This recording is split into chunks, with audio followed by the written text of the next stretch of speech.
Okay, kids, here we are at the slavery exhibit. Now, as you can see, the slaves were kidnapped from their homes, chained together for weeks. They would cram them onto these ships in very appalling conditions. Thousands of women and children are being smuggled across the border. Sexual trafficking of children. As you can see right here, they were treated like animals.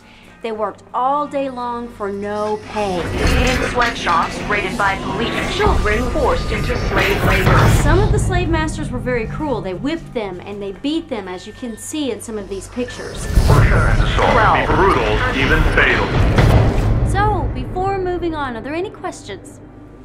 Does this still happen today?